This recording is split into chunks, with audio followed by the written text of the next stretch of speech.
আসসালামু আলাইকুম। বাংলাদেশ বেতার গোপালগঞ্জ। খবর পড়ছি হাফিজা খানম। পরিবেশ, বন ও জলবায়ুর পরিবর্তন উপদেষ্টা সৈয়দা রিজওয়ানা হাসান বলেছেন, পরিবেশ সংরক্ষণ ও সমাজ উন্নয়নে নারী ও পুরুষদের সমান ভূমিকা রাখতে হবে।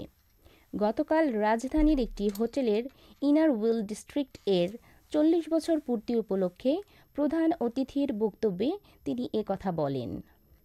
পরিবেশ উপদেষ্টা বলেন, সমাজের সমস্যাগুলো সমাধান করতে ও পিছিয়ে পড়া জনগোষ্ঠীর উন্নয়নে সম্মিলিত প্রচেষ্টা জরুরি। কেননা দায়িত্ব ভাগাভাগি ও সমতার মাধ্যমে একটি উন্নত বিশ্ব করা সম্ভব। ইতিবাচক পরিবর্তনের জন্য কাজ করতে সবার প্রতি আহ্বান জানিয়ে রিজওয়ানা হাসান বলেন, সমাজের সুবিধাবঞ্চিত মানুষের পাশে দাঁড়াতে হবে। ন্যায্যতা ও মর্যাদা নিশ্চিত করতে সবারই নিজেদের গণ্ডি পেরিয়ে এগিয়ে আসতে হবে। রাষ্ট্র বা ব্যক্তির সব কাজের কেন্দ্রবিন্দুতে উচিত ন্যায্যতা থাকা বলে উল্লেখ করেন পরিবেশ, বন ও জলবায়ু পরিবর্তন উপদেষ্টা সৈয়দা রিজওয়ানা হাসান। ধর্ম উপদেষ্টা ডক্টর আ.ফ.ম. খালিদ হোসেন বলেন, হজযাত্রীর সংখ্যা নির্ধারণ করে থাকে সৌদি হজ ও উমরা মন্ত্রণালয়। হজযাত্রীর সংখ্যা নির্ধারণে ধর্ম মন্ত্রণালয়ের কোনো সংশ্লিষ্টতা নেই। গতকাল সচিবালয়ের ধর্ম মন্ত্রণালয়ের সভাকক্ষে ২০২৫ সালের হজ ব্যবস্থাপনার অগ্রগতি বিষয়ে এক সংবাদ সম্মেলনে তিনি একথা বলেন। ধর্ম উপদেষ্টা বলেন, গত বছর ১৮ জুন সৌদি সরকার ২০২৫ সালের হজযাত্রীর কোটা নির্ধারণ সহ হজ কার্যক্রমের রোডম্যাপ ঘোষণা করে। সে সময় বাংলাদেশি হজ এজেন্সি প্রতি সর্বনিম্ন হজযাত্রীর কোটা ২,০০০ হবে বলে জানানো হয়। তিনি বলেন, গত বছরের ৬ অক্টোবর সৌদি হজ ও উমরা মন্ত্রীর সাথে আলোচনার পরিপ্রেক্ষিতে এবছর এজেন্সি প্রতি সর্বনিম্ন হজযাত্রীর সংখ্যা ২,০০০ থেকে কমিয়ে ১,০০০ নির্ধারণ করা হয়েছে। উপদেষ্টা বলেন, হজ ব্যবস্থাপনার দায়িত্বপ্রাপ্ত মন্ত্রণালয় হিসেবে দেশের ধর্মপ্রাণ মুসলমানগণ যাতে সুষ্ঠু, সুন্দর ও সাবলীলভাবে হজ পালন করতে পারে সে বিষয়ে ধর্ম মন্ত্রণালয় সর্বদা তৎপর রয়েছে। সৌদি সরকারের রোডম্যাপ ও বেঁধে দেওয়া সময়ের মধ্যেই সরকার সকল কার্যক্রম সম্পন্ন করার সর্বাত্মক প্রচেষ্টা চালিয়ে যাচ্ছে বলে উল্লেখ করেন ধর্ম উপদেষ্টা আ.ফ.ম. খালিদ হোসেন। গৃহায়ন ও গণপূর্ত এবং শিল্প উপদেষ্টা আদিলুর রহমান খান বলেছেন, সকল ধর্মের মানুষ একত্রিত হয়ে সমৃদ্ধশীল বাংলাদেশ গড়ে তুলতে হবে।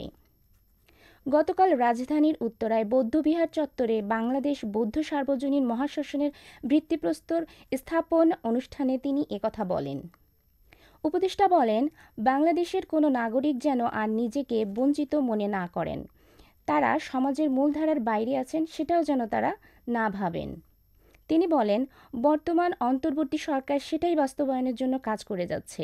বাংলাদেশের সকলে ও বহুমাত্রিক দেশ। সকল ধর্মের মানুষ, সকল ভাষাগত ও নৃগোষ্ঠীর মানুষ একত্রে বাংলাদেশকে গড়ে তুলতে হবে। আদিলুর রহমান খান বলেন, ২০২৪ সালে গণঅভ্যুত্থানের সমস্ত ধর্মের তরুণ যুবকরা অন্যায়ের বিরুদ্ধে রক্ত দিয়েছে। বাংলাদেশকে নিয়ে তারা যে স্বপ্ন দেখেছে সেটার কিছু দূর বাস্তবায়নের দায়িত্ব আমরা পেয়েছি, তা পালনের চেষ্টা করছি। তিনি বলেন, আমরা চেষ্টা করছি যেসব কাজ বাকি আছে সেগুলো এগিয়ে নিয়ে যাওয়ার জন্য। প্রধান উপদেষ্টা ডক্টর মোহাম্মদ ইউনূসের পরিকল্পনা অনুযায়ী আমরা কাজগুলো বাস্তবায়নের চেষ্টা করছি বলেও উল্লেখ করেন গৃহ ও গণপূর্ত এবং শিল্প উপদেষ্টা আদিলুর রহমান খান। গোপালগঞ্জে মোটরসাইকেলে নিয়ন্ত্রণ হারিয়ে গাছের সাথে ধাক্কা লেগে ২ স্কুল শিক্ষার্থী নিহত হয়েছে। এ ঘটনায় আহত হয়েছে আরও একজন। প্রত্যক্ষদর্শীরা জানায়, গতকাল সদর উপজেলার গোপীনাথপুর খোলঘাট আঞ্চলিক সড়কের দুর্গাপুর নামক স্থানে এ দুর্ঘটনা ঘটে।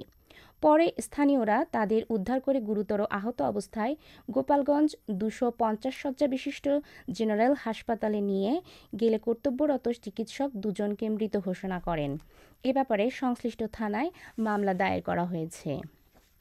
সবশেষে আবহাওয়া।